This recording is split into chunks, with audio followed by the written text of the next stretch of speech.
I want you to look at this corner kick and just observe the defenders. Right before the ball is kicked, almost every single time, you will see a defender violently pointing up at the sky or frantically jabbing their finger across the penalty box. For years, fans and even professional commentators have assumed this means one thing. They are pointing to track the flight of the ball, or just yelling at someone to mark up. But what if I told you that gesture has absolutely nothing to do with the ball? In fact, what you're watching is a highly classified, pre-choreographed tactical system happening right in front of our eyes, and almost nobody explains this. So what's really going on here? Why are the world's best defenders throwing hand signs like they're directing traffic? When you look at the 6-yard box during a corner, it looks like absolute chaos. But it's not. You see, if you open a modern elite coaching manual, you won't find defenders reacting on instinct. You will find literal choreography. One of the most common instructions for a defensive captain is arm up and then brought down. Just think about the NFL. An American football team uses a snap count to perfectly synchronize the movement of giant athletes. Football, exactly the same thing. It's just hidden in plain sight. If you watch this in slow motion and freeze right as the defender's arm drops, that is the exact split second the defensive block initiates their movement. It is a pre-arranged signal to start the set-piece protocol.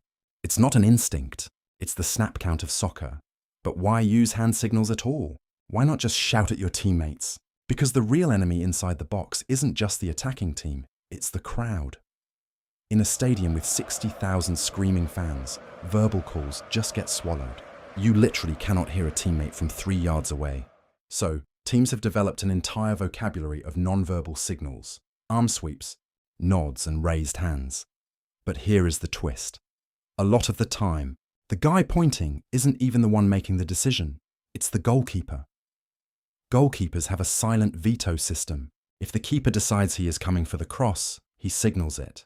But because nobody can hear him, the centre-back acts as a human loudspeaker. Half the time you see a defender pointing at the sky, he is actually just echoing the keeper's call to the rest of the defensive line, commanding them to clear the runway. If the arm doesn't go up, the defenders execute the preset plan instead. But what happens when that plan breaks down? Look at this Liverpool corner against Norwich. A defender near the penalty spot starts wildly pointing and shouting at a teammate.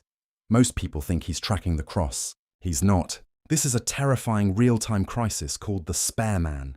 You see corners convert at a shockingly low rate. Statistically, the chance of scoring from a corner is around 2%, which means defending them is a game of microscopic marginal gains. A single unmarked attacker slipping into the box can destroy months of tactical drilling. So that pointing, it's frantic real-time accounting. Defenders are literally counting bodies. And because almost every elite team now uses zonal marking, communication isn't just helpful, it is mandatory. It's incredibly easy to leave gaps in a zonal grid. The pointing is often a defender visually confirming, "I've got this zone," so his teammate doesn't drift into the exact same space and leave a massive gaping hole behind him.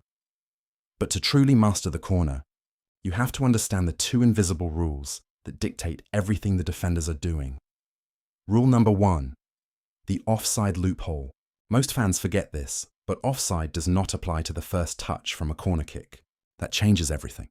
That's why you always see a defender glued right to the near post. His job, blocking the near post flick on, is fundamentally different from the rest of the zonal group.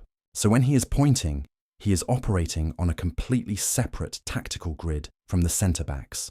Rule number 2, the 10-yard force field. By law, defenders must stay at least 10 yards from the corner arc until the ball is kicked. It's a legally invisible boundary. This exclusion zone dictates exactly when the defense can push up and organize. The pointing and shifting you see is heavily calculated, timed for the exact split second that boundary becomes legally void, triggering the defense to spring the trap. So we know the pointing is about snap counts, zonal math, and keeper vetoes. But sometimes, the pointing isn't defensive at all. When a team commits all their heavy artillery forward to defend a corner, they are creating a massive vulnerability at the other end of the pitch. Elite managers know this, so they intentionally leave their fastest, most lethal player completely isolated higher up the pitch.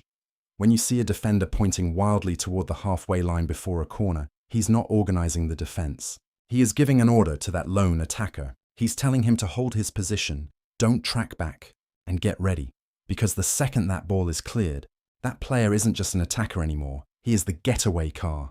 The level of detail in modern football is terrifying. A single pointed finger can be a geometric calculation, a snap count, or the trigger for a lethal counterattack. But while teams are mastering the dark arts of defending corners, there is one manager who has created an attacking set-piece tactic so incredibly powerful, FIFA might actually have to step in and ban it.